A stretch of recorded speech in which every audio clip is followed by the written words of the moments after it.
This is Andy Gutierrez from StarWars.com, and you are listening to Coffee with Kenobi with Dan Z. This is the podcast you're looking for. This is James Arnold Taylor, and you're listening to Coffee with Kenobi. I have a good feeling about this.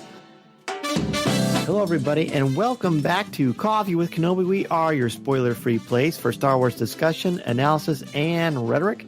I am one of your hosts, Dan Z, drinking One Nation coffee out of my Star Wars Celebration Chicago coffee mug. Again, sending out those positive vibes that we're actually going to be able to have Celebration in August this year. I'm optimistic, man. I don't know about you, but we're going to find out. But it's Coffee with Kenobi. We're looking at Star Wars, The Clone Wars. So we've got to bring in our co-host, who, of course, is the one and only, the lovely, the vivacious Tom Gross. The lovely. Well, I don't know that I've ever been called that before, but... have you ever been called vivacious? No, I don't think so. I've been called a lot of things, but I don't know that either one of those have been them. So yeah, it's great to be here. Of course, I'm really enjoying talking about the Clone Wars Season 7 with you. You've changed my... I don't know, I want to say you've changed my mind, but you've enlightened me several times through our conversation to help me to, work through some of my questions and thought about it. So I hope everyone else is experiencing something similar while we go through this, but it has definitely been a lot of fun. Well, I'm glad. That's really, I got to say, when we're doing the show and I say something and sometimes the way you respond is very rewarding. So I appreciate that. And I can certainly say the same. I mean, especially the last episode, you brought up a lot of things that I thought, oh yeah, that's a really great point. So we're a good team, my friend. Very good. Yeah, we should do this on a regular basis. I think so. So we are recording this now live via YouTube streaming. Obviously, if you're listening to this on the Coffee with Kenobi podcast feed, you can see live. This is something we're doing as a test for Patreon contributors of a certain level. So hopefully this is successful. We'll let you know, but I think the audio is going to be beautiful as always, which is great. Let's go into Dangerous Debt. This is the 7th episode in Season 7. We're well over halfway, and this is the penultimate episode in the Ahsoka arc called Dangerous Debt. The fortune cookie is who you were does not have to define who you are. I feel like they've been really nailing these, and this one is very much on the nose as well. I agree. And I always enjoy seeing them at first, and I always look at them like, I have no idea what this is supposed to be about. These do kind of tease you. I think Season 7's fortune cookies have been a little bit clearer as far as giving us something to look for as we're watching the episode. And this one does not disappoint. At the end of the episode, you're able to reflect right back. Just like, last episode, I believe it was, there was such a nice little ribbon right back to the top. And I think this one has one very, very similar in connection. It also gave me hope because right away I thought, I hope they're talking about Rafa, because this is a character that I think everyone, not everyone, that's a logical fallacy, but I feel like a lot of people, it's fair to say, she's frustrated them because I have always sort of believed that deep down in her core, she's not a bad person, but she's making a lot of bad choices and definitely putting her sister at risk. Very, very careless. But in this episode, we start to see why. So right off the bat, the intro, voiced by the great Tom Kane. Did you want to do grades first? We do, but I want to jump to this really quickly. Oh, gotcha. Okay. First, I know I appreciate you reminding me to be sure, but it says at the end of Tom Kane's intro spiel, he says, "We now find them in prison deep within a fortress." And I don't ever remember it taking on that kind of radio 40s narrator persona, like the old Superman radio serials where, Clark Kent now is in a cave waiting for a chance to change into Superman. That sounded like the Super Friends, actually, more than the Bud Collyer radio program. But I thought that was kind of cool. Do you remember a lot of Clone Wars intros where they kind of say, hey, we're placing you inside the story? I thought that was unique. It usually is, as you mentioned, more summary of the last episode or connecting to things that have happened in the past. I'll have to go back and watch that again and maybe just do a few. That's a nice thing about Disney Plus and having them all digitally. You can so easily go back and sample 5 or 10 of them and see if they do that. But no, I had not noticed that. But I do like that. I think that's a really cool feature. They also did do, excuse me. However, they did do a bit of a time jump between the last 2 episodes because they are surrounded. Oh, how does the last one finish? I want to say they're surrounded, and then they start in the prison. So I guess to place people, maybe to place us and give us more context. Yeah, right. But it's still unique. The fact that it's told that way. So let's go ahead and give it a letter grade and just sort of an overall opinion, and definitely be my guest, do the honors. What'd you think? Oh, absolutely. I am so happy to say this is why I didn't want you to miss it, because I'm so happy to say I gave it an A. I thought this one was phenomenal. And this is the episode I've been waiting for. And I think a lot of people have been waiting for it as well. I've said all along, including the Echo story arc, it wasn't really where I thought season 7 was going to go. I just thought they were going to go a different direction. And these have been deeper dives into character stories, into, the depth has been a lot more than what I was expecting. So what was I looking for? What I've been waiting for? I've been waiting for those really important moments and conversations.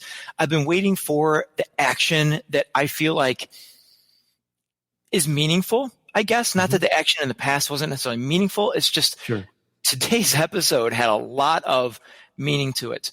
The peril that went along with it, and connections to the past and what we're to presume to be the future as well. So I gave it a solid A. Interesting. I also give it an A. I think it didn't have a balance of drama and action because there was a ton of action. I mean, the last 14 minutes is pretty much all action, but the narrative piece isn't even like the little looks. I mean, because there's basically 3 times, it seems like, if memory serves, where they get captured and then they break out and they get captured again. And it seems like, it's conceivable that their life is in danger, and then it's not. And I thought that was really kind of cool. It was just very interesting. I found myself sort of like a little breathless through this one. Does that have anything to do with, and maybe I'm reaching for straws here, but who you were does not have to define who you are? The repeated back to the prison, escape, back to prison. Is there anything to that? I don't know. I think I'm looking too far into it, but I don't know. I thought there was something to that.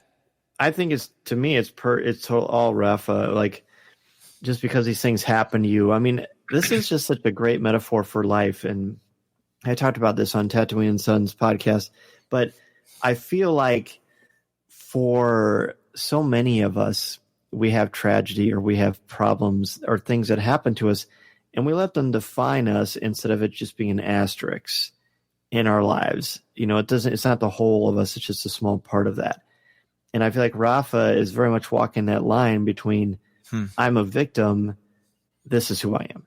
And Ahsoka's beautifully trying to tell her, and we're constantly told, well, twice, not constantly, we're told that Ahsoka reminds both of the Martez sisters of their mother, which I think is interesting. But let's go back. We're getting a little ahead of ourselves. Blue Snaggletooth, right off the bat. I was wondering if you were going to bring that up today. I think that is so cool. And I love the vocal quality of the Ithorians. That I don't know, it comes out of the side of their head, so maybe it's got but I think they sound so cool. And I didn't realize how, at least this one, the Blue Snaggletooth, the action figure Snaggletooth, he seemed really powerful for his long, kind of lanky arms. Because it's a shorter action figure. So he's a stout little guy. But he seemed taller. I agree. I thought that was great. And later we see the Hammerhead. Mm-hmm. So again, with 2 more Kenners, I love that they are putting those into there very much. Right off the bat, the 3 of them have this argument because they are at the beginning of this. They are in prison because of what happened at the end of the second episode. Deal, no deal, right? That was the second one. I believe that was the title. Yes, that's correct. So this one, there's a lot of fact, and there's some questions that they both, or there's statements that both Ahsoka and Rafa will say. This great thing where it's almost like for people who are dishonest or people who are trying to fabricate untruths, they will just take a statement and make it true even when it's not. And she says, Ahsoka says, you can't profit from other people's suffering. And Rafa at one point is sort of like, well, why not? And Ahsoka's because that's just the way that it is. And I thought that wasn't going to be solid enough of an argument, but it was. It really was. And then it opened up something powerful, which we're about to get to.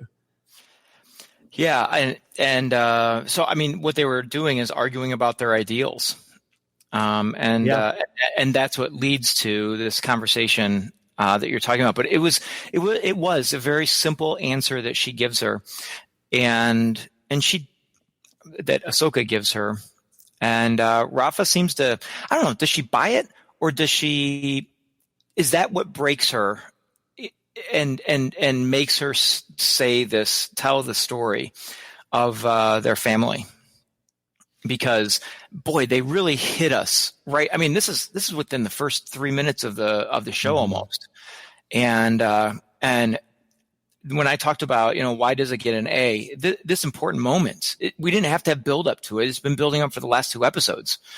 We've gotten little hints in the last 2 episodes about this, and we've heard about their mother, and so it's time for the story. Yeah. No, I do think this is. I think this is sort of like the breaking point for Rafa. A breaking point. There are a couple for her in this episode, but the reason the Martez sisters don't like the Jedi, it's this very powerful narrative moment full of pathos, where, in essence, what we have is a focus on Rafa, and occasionally they will switch over to Ahsoka, and she's just kind of just thinking. She looks very, very sad. Like literally, her posture is different. Like this is weighing on her. But their parents were killed when the Jedi were chasing down Zero the Hutt. And if you watch the Clone Wars download episode, or not download episode, but the recap that they have on StarWars.com, where they kind of go behind the scenes of everything. They show the clip from the Clone Wars. I believe it's season 2 of where this happens. But at the end, we find out that basically the parents are collateral damage. They're trying to capture Zero. The Star Speeder explodes, goes right through the Martez family's home, and then a Jedi with it says beautiful green skin and dark robes says, "I had to make a choice, but not to worry. The Force will be with you." So right away when I saw this, Tom, sorry, while we're recording this, we're actually practicing with doing a live stream thing. So I somehow managed to switch our videos around. I don't really know how I change did the direction of my eyeballs now. Yes. But they're collateral damage. And it's, to me, and I want to see what you think, but to me, it's pretty rough. It's pretty awful. This is one of the problems with the Jedi way, because you're forgetting about the human element. I mean, yes, attachments are dangerous if it becomes obsession or it becomes an anxious thing, but compassion and love are supposed to be central to the Jedi tenets. And if it was actually happened the way that Rafa tells it, and Rafa has certainly proven herself not to be a reliable narrator. I mean, I think that's pretty clear. Mm-hmm. It's no wonder they feel this horrible bitterness, because that, to someone who's not a Jedi or in tune with the Force or knows a lot about the Force, which is most people in the real world or in the fictional world, that's not comforting at all. No, I felt like she's being pretty straightforward in this story. I thought her tone was honest and sort of not defeated, but like, let me finally tell you. Let me tell you what the story is all about. And the thing that really struck me, because Rafa is very, I don't want to say emotionless, but she's emotionless. She's matter of fact. She's tough. She's gruff. She says it as it is, quote unquote. But when she stopped to say she was beautiful, those 3 words just really struck with me. And I wrote them down right away. And then I went back and watched it again, because that is not something I would expect Rafa to say about anybody. But she said she was beautiful, and you read the quote, but dark robes contrasting with their green skin, penetrating eyes. I felt like she really, when she experienced that moment, that she was in awe of what she was looking at. But then the words came out, and the words were meaningless, and the words were hurtful, and the words made her feel lonely. And the only thing Ahsoka could say is, "I'm so sorry." And Dan, you mentioned the shots, the when they went back to, like, as she's telling the story, they would go back and they would show Ahsoka's reactions and responses. Yeah. And I wrote down right away, I said, once again, Ahsoka's faced with challenges to her past. She sees the results of the Jedi actions on the everyday people of the galaxy. And then that StarWars.com episode you were talking about, the download, Ashley Eckstein says this is the first time that Ahsoka had realized, or she had never realized, that there was collateral damage to the things that the Jedi did. Right. And so it's one more thing. And here I'm going to go back to, this is kind of like the fortune cookie is like our goal for the lesson, Dan. So I'm going to go back. I'm going to reflect back to that, because who you were does not have to define you. Right. I think this is we're going to see that this fortune cookie connects with all three of them at some point, but this is where that comes and connects to me for Ahsoka, that she's making that realization that what she did was good, but there's always the but. Mm-hmm. Now she's understanding that there was more to it than just that. And so is this what leads Ahsoka to becoming Fulcrum? Instead of having a direct involvement, does she feel more powerful in that directing sort of role than being the front line and having to make those choices? So I don't know. That's maybe going a little further than we wanted to go, but such a powerful moment. It is. No, I like. There's a lot of richness in what you're talking about, and for me, this is just like another seed in her kind of slow growing evolution of where she's going to go. I think that for this shows her not only is there collateral damage, which she's never thought of before, but she's not the only person who has started to realize, no, not everyone thinks the Jedi are perfect and godlike. It's more like, no, a lot of the people think the Jedi are actually pretty cold and actually pretty distant and not emotional and very forthright with their powers and abilities and what they want to do. But they're forgetting about the little guy, right? The person that is down on 1313, and it may not be a wealthy senator or a representative of some sort, but someone who's just a, quote unquote, just a common everyday person trying to make their way in the universe. And because of things like that, it makes it easier to swallow the fact that Palpatine is able to get everybody to not believe in the Jedi. Yeah.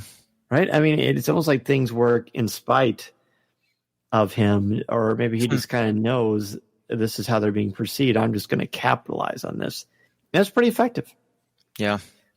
Yeah. So then we move on to a torture sequence, which they're always a little squeamish, but this one was, we've seen the physicality of all these episodes of Ahsoka's return, but it was brutal. It was cold. Rafa tries to play it off with some humor and sort of some Han Solo-esque quips, but the Pikes are not interested in. To me, I mean, the Pikes we know from the Clone Wars throughout the series, especially in the Maul arc, when Black Sun is created and the crime syndicates are sort of formed together. And we saw them in Solo too, but the fact that when she's being tortured, some of the Pikes step towards her and their masks are expressionless. Mm-hmm. And I found that to be even more upsetting. That whole sequence was very, I don't know. I wrote down the word creepy, but I think that was in reference to the torture droid who, and not to make light of this, but the only thing I could think of when he came out, which was super creepy, he had that limp and he's like clacking his hands together to make sparks. But all I could think was his first line was going to be "walk this way." And Rafa probably would have. No, but no. Anyway. Well, there's definitely some horror tropes in that. Oh, they're total horror tropes. But I mean, so when they come to get her, they shock Ahsoka, and she goes to the ground, and then they throw Trace to the wall and grab Rafa and take her. So I mean, it establishes how dangerous the underworld is in the Star Wars galaxy. Yeah. We see in Jabba's palace, but we don't see the violence quite. I mean, we see the Rancor, of course, but you don't see the physical violence. And here with the Pikes, there's no doubt about it. They're to be feared. And so she brings the torture droid out. And you had mentioned I think their masks just in general. I thought in Solo their masks were horrifying. The thing that my daughter always thinks about from the Solo movie is how the little tubes were dripping in the Solo movie, which they have not done in this case. Maybe just to simplify it or whatever. But I think they're plenty scary enough looking at those masks. And so I do know the scene you're talking about where they step forward and it's like this emotionless. And the scene cuts too. Yeah. Right, when that happens, that you kind of take, it's like in A New Hope when Leia, and now Your Highness, we will discuss the location of your hidden rebel base. And Vader steps forward and boom. I mean, kind of a similar idea there. Yeah. So then it's Trace's turn, and she fakes fainting, and then she fights back, and boy does she fight back. And I love the fact that Rafa is supposed to be kind of the rough and tumble criminal world type, and Trace clearly isn't, but she's also much more tough and much more capable than Rafa is. I think that's fair to say. Mm-hmm. She is a survivor. She doesn't put herself into trouble, but she helps to get herself out of it, to save her friend, to save her sister. And there's just some excellent, and there's just a great little chase sequence I thought was really thrilling. Yeah, what I found amusing about that chase sequence is that she's running with her looking backwards, and 2 different times she smacks right into somebody else at an intersection.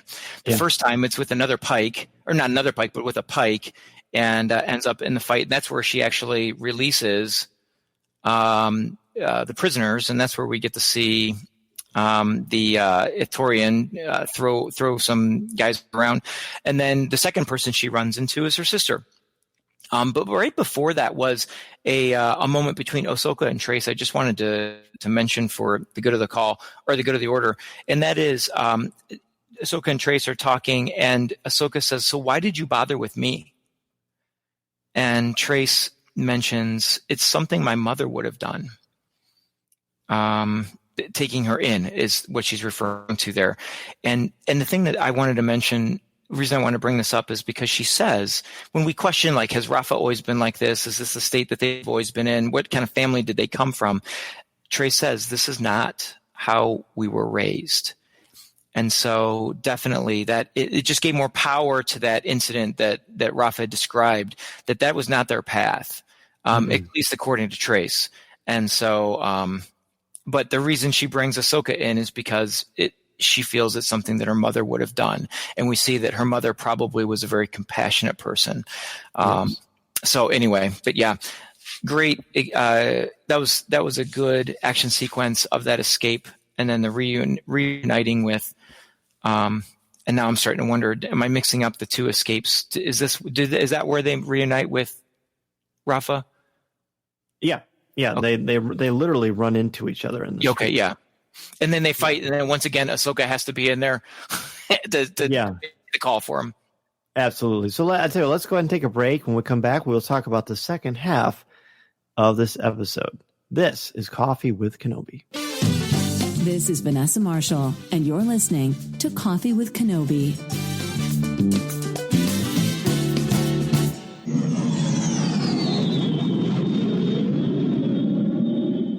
As everyone knows, MEI and Mouse Fan Travel is the official travel partner of Coffee with Kenobi. They are wonderful and have always been so great and kind and supportive to me and my family, both for our travel and for travel for the show. Naturally, recently, travel is very, very different. In fact, it's not going on right now at all with everything going on in the world. And the good news is that with MEI and Mouse Fan Travel, they are going to help you have peace of mind. MEI and Mouse Fan Travel wants you to know that you are valued clients, but you're a part of the MEI family. They are putting their decades of experience to work to guide you through this uncertain time. They are going to be your advocates and are going to keep you informed and prepared to travel with confidence when you are ready, when you are comfortable. And they are suggesting that you postpone but don't cancel. They're still open for business.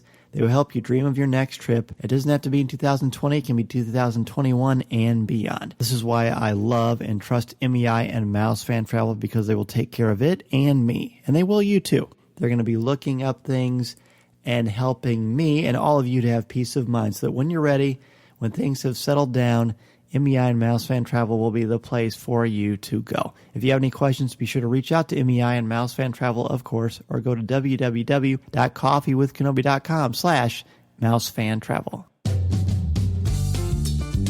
We are back, and it is the second half of the episode of Star Wars The Clone Wars, Episode 7. Not Episode 7, Season 7, Episode 6, Dangerous Debt. No, Episode 7, Season 7, Episode 7. Episode 6. Yeah, Episode 7. Right. Yeah. Again, not a math guy. English sevens. teacher. Yeah, no, sevens. Those pesky sevens. They're hard to multiply. You mentioned the Hammerhead and the Weequay rescue. Mm-hmm. And then I love, again, and Dave Filoni addresses this in the Clone Wars download, 5-minute segment on StarWars.com. But the way that Ahsoka continues to willfully not use the Force continually, but she aids him in his exciting subtle ways. Like she affects Rafa's blaster fire and traces. They're going to jump over this bridge. There's always these great bridge sequences in Star Wars and anything Lucasfilm, Temple of Doom, of course. So Ahsoka uses the Force and pushes Trace across. Otherwise, Trace is not going to live. And there's this great moment. I mean, where Rafa's like, "Well, sorry, Ahsoka, we'll come back for you." And no one believes that. Trace doesn't believe that. Rafa certainly is not convincing, and there's no way Ahsoka buys any of that. So this is where we've still got a lot of growth for Rafa to do, if that's even going to happen. So in this beautiful, graceful moment, Ahsoka makes sure that they don't see her. She runs, she leaps across, all the way lands well in front of them without any effort at all. And then they're like, "Oh, how'd you do that?" And then just, "Come on, let's go." And this is, I think, the second time that Rafa said, "What are you doing?" And she's just, Ahsoka's just being cool, right? She's so cool. Yeah, I love the way she's using the Force here. On the slide, we know now she doesn't want to reveal herself that way because of their feelings of the Jedi, perhaps. And maybe it's just she's trying to make her way without that. And she's used the Force on the slide. That's how she opens up the cell door. She knocks down the crates in front of the pike in the leading up to that bridge. And then she uses it a couple times getting across the bridge. I do like the light moment when they think she fell, and Rafa says, "Oh, that's too bad," and it's clearly not intended for that at all. But yeah, I think it's really cool, and it's not the last time that she uses the Force in this episode. And one thing I like about the next one that we'll talk about in just a minute is that she uses it to make the Martez sisters look better. Yes, she does. And she does that to help them, to save them, and to help empower them too. But you also, of course, there's that part, and I'm sure she's thought of, where she doesn't want to sort of create a monster and let them think. Because let's be honest, without Ahsoka, they haven't made it this far. They're not made. I mean, Rafa gives them or Trace gives them a little bit of a chance, but it's not going to be great. So let's take a quick little side route, because we get this wonderful Easter egg / guest cameo / eyes pop out of your head moment that I was just absolutely thrilled by in this episode. And I mean, let's just say right now, we Bo-Katan. Yes. We get to see Bo-Katan. And I wasn't immediately sure. Maybe I could have known by the voice, but I didn't. But do you know who the other person is? There's 3 Mandalorians. 2 of them we know for sure. I cheated and looked at the credits, but I did not pick up on who it would have been. No, But that's not cheating. Ursa Wren. That's right. Sabine Wren of Star Wars Rebels, it's her mother. Yes. So the two of them and an unnamed Mandalorian are having a conversation, and they basically say, that's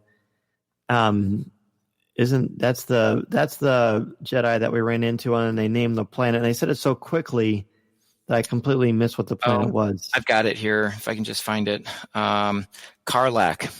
Karlak, yes, It that's could be right. the Jedi I met on Karlak. And that's Bo-Katan talking.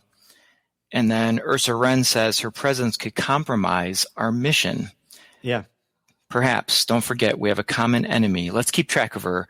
See, she could be of use to us. Yes. So obviously, fingers crossed that this next one we're going to see that reunion. But I thought that was great. And of course, you can't help but wonder what that's going to mean. But we're not going to speculate. We're just going to let it play itself out. But I thought it was great. Katie Sackhoff back as Bo-Katan. What a powerful moment. Yeah, that was great. Can I do a confession of a naive fool? The first time we see Bo-Katan, they are running from the Pikes in the streets, and they run by her, and all we see is a hooded figure, and she turns, and we can see the front of the helmet. Yeah. I'm so foolish, and I shouldn't even say this. It's going to discredit anything that I've said from here, back, and forward, and everyone's going to laugh at me, but I'm going to take the chance. Okay. What I saw was a Jedi Temple mask. I don't know what I was thinking. I saw that and I was like, a Jedi Temple guard? Why would? And then I was like, did Anakin send someone to follow? Like, I was making all these connections, and then when we see him on the roof, I'm like, oh, duh. Right. Duh. So I think that's totally valid. In fact, I knew it was a Mandalorian, but I also thought, oh gosh, that kind of looks like a Jedi Temple guard. Oh, so I think I guess I'm not so foolish after all. You've never been foolish as long as I've known you. Well, no, that's kind words. Hey, I only speak the truth. You saw Onward. You didn't see me change my appearance all of a sudden by telling a lie. So see, no. It's I thought the same thing, that it was pretty cool. Yeah. So again, more to come with that, obviously. But then we get into another sequence. They have to split up, which we know from Dungeons and Dragons, never a good idea. But when you have Ahsoka Tano, changes things quite a bit. So Ahsoka's gig is to disable the gate, and she says, I'm guessing you think that's going to be the hard part, right? In other words, Ahsoka can handle. Ahsoka was super annoyed. Like, rarely does Ahsoka seem. I mean, she's had moments of being irritated, but she was flat out annoyed with Fafa here. But she goes and takes out her frustrations, takes care of business. There's this wonderful kung fu sequence. It's another extended action sequence. Ahsoka doesn't appear to use the Force at all, just technique, leverage, strength, speed, and just takes out an army of Pikes. It's one of my favorite Ahsoka moments. I can't wait to talk to Ashley about it. She's had two of those now, dealing with the thugs when they came in to collect from Trace, and then now this one. I think it's interesting you say kung fu fight. I happen to put Ahsoka bar fights.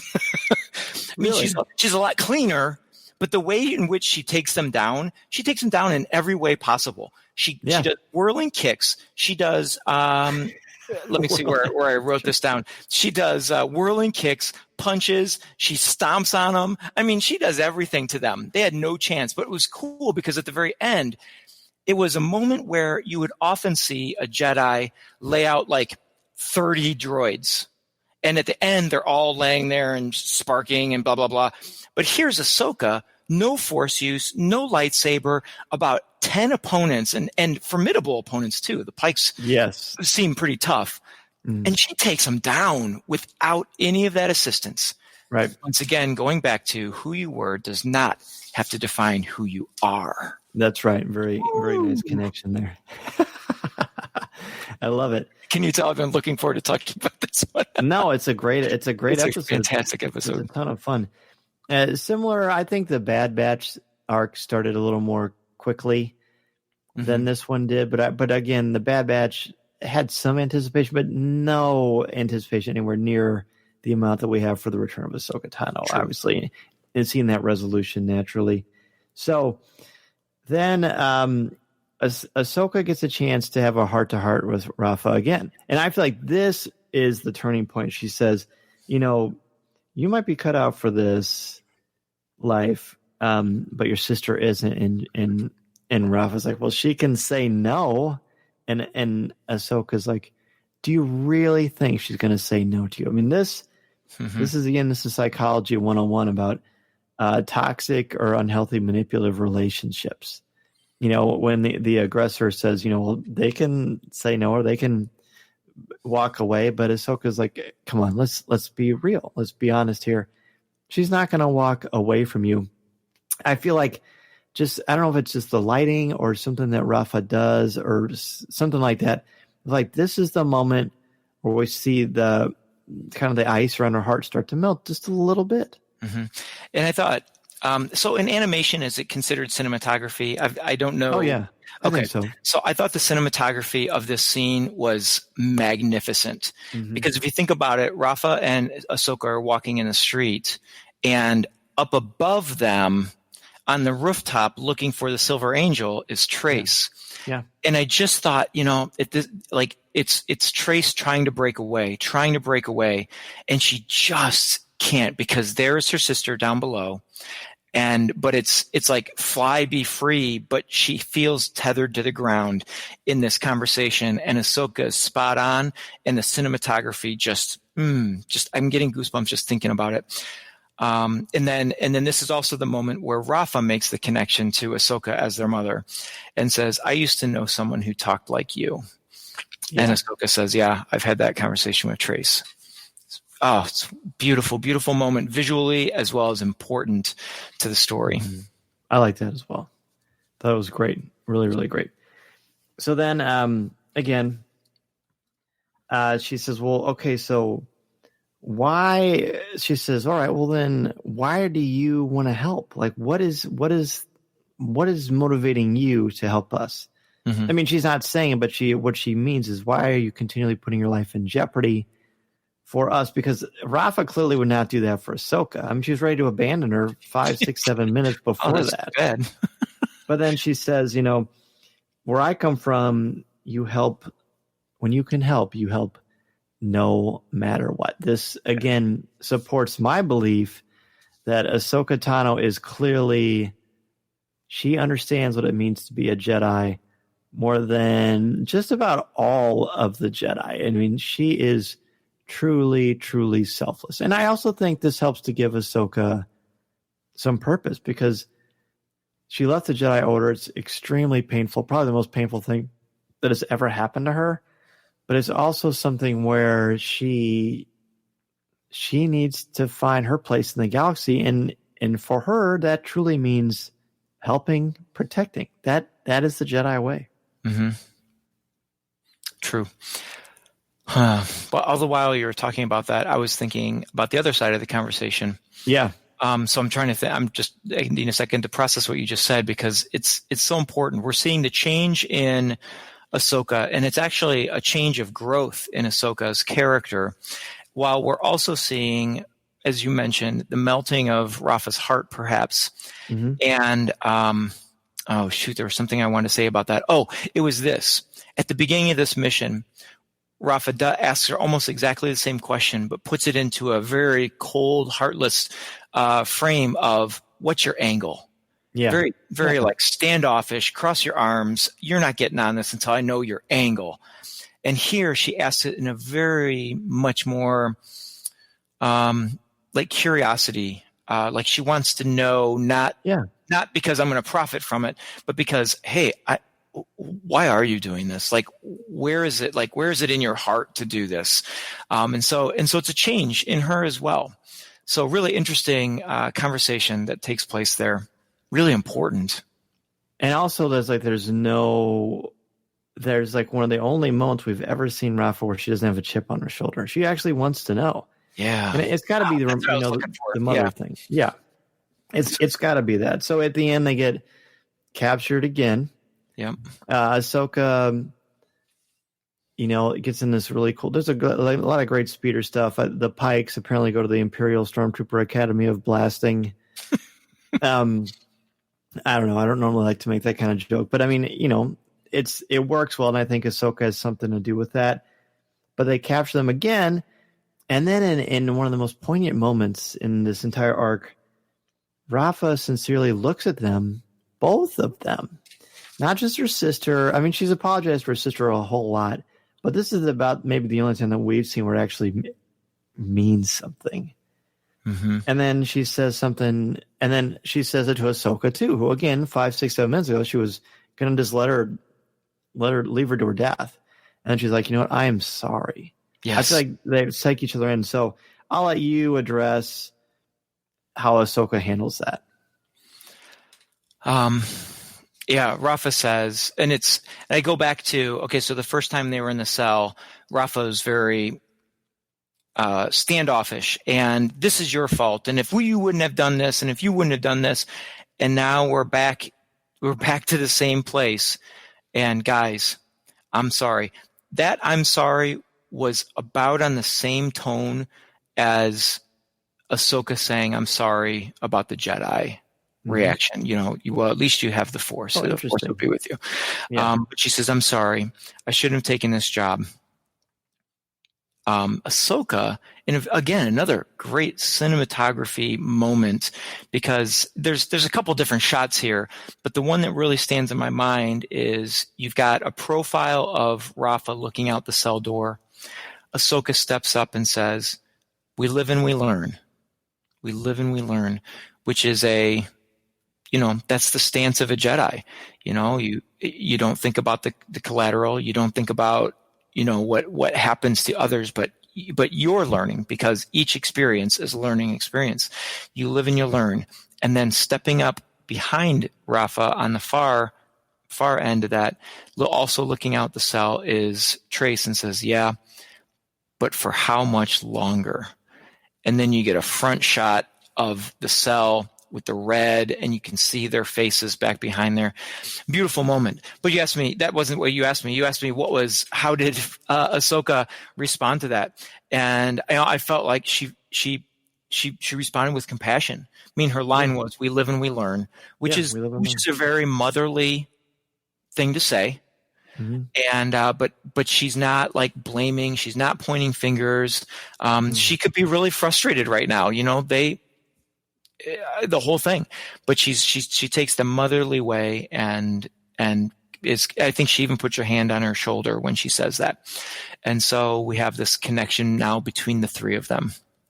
It's a key moment because there's no "I told you so." There's no blame for the first time. Mm-hmm. It's pure compassion. It's pure love. So we've got one more episode left. I feel similarly to what I did at the end of the Bad Batch arc, where I didn't want to lose any of these new characters, in the storyline. I hope they make it through. It'll be interesting to see if Ahsoka reveals her Jedi heritage, or if she kind of lets it go and is a mystery. I mean, they're pretty smart. The Martez sisters are pretty smart. Eventually, they may make that connection. Listening to Coffee with Kenobi, you are the podcast you're looking for. This is.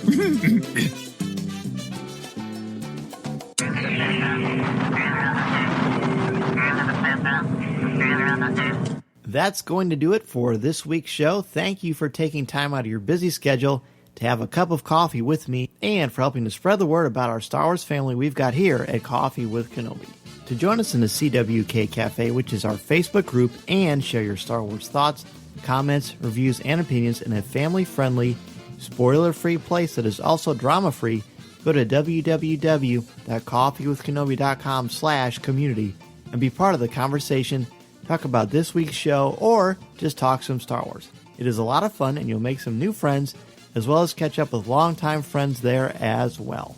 I also want to thank all of our new and longtime members of the CWK family and let you know how much I appreciate your help and support. I love being able to give back to you with CWK Pour-Over, the exclusive weekly podcast not heard anywhere else. I want to thank our CWK family members, Dennis Keithley, Jason Hall, Angela Sauce, Chris Kavarka, Aaron Harris, Alexander Moylan, Ross Halliban, Jeff Ellis, David Nicely, Adam Bankhurst, Jessica Berry, Colby Mead, Frank Mulder, LJ Souter, Mark Suter, Nick Deco, Eric Struthers, BJ Smith, Jared Cantor, Brian McKinney, Christian Dale, Daz Davies, Thea Selby, Chris Metz, Caroline Maselli, Jim Capron, Blake Weaver, Brian Harding, Dan Ream, Kurt McKellen, Christine Turk, Simbot Defterdarian, Ian Thompson, Alex Procasio, Hannah, Tyler Pompa, Connie Shee, Susan Gray, Chelsea Sansbury, and Josh Boylan. If you want to be an exclusive member of our CWK family, go to www.coffeewithkenobi.com/support. It's a great way to help support and help out the show, and 10% of your monthly contributions go directly to the St. Jude Children's Hospital to support the incredibly important work they are doing to help these brave children and their families. In addition to being a part of the community on Facebook, please don't forget to visit our website at www.coffeewithkenobi.com for Star Wars news, announcements, reviews, videos, and so much more. If you have a question for me or just want to share your thoughts on the air, feel free to email me at danz@coffeewithkenobi.com, and I'll share them on the show.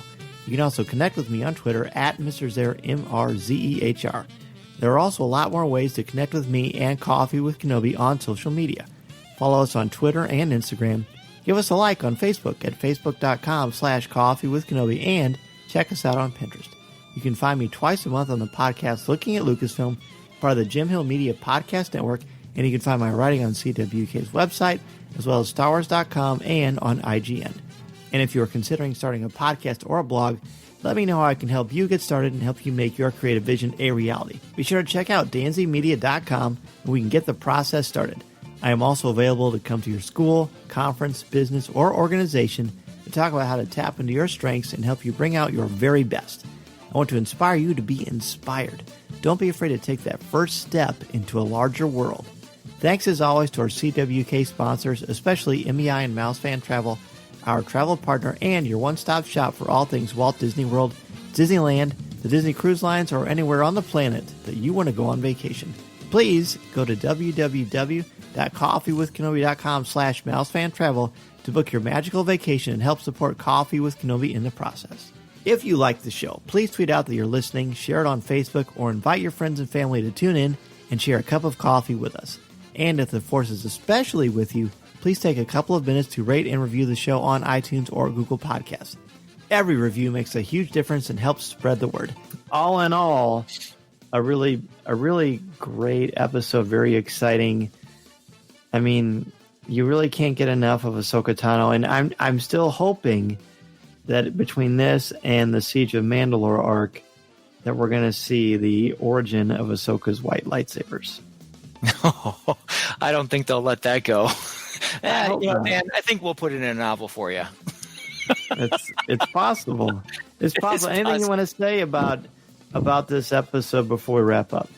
I think it was masterfully done. This was, Dave Filoni totally threw me for a loop, and I feel like he probably did the same for a lot of people, because I've seen lots and lots of comments, some from our community as well as other Star Wars communities, where this isn't what we expected. And not in disappointment, but just sort of like, I'm not sure how to accept this. Right. And so after this episode, it's just, it was, I'm going to use Rafa's word. I'm just going to say it's beautiful.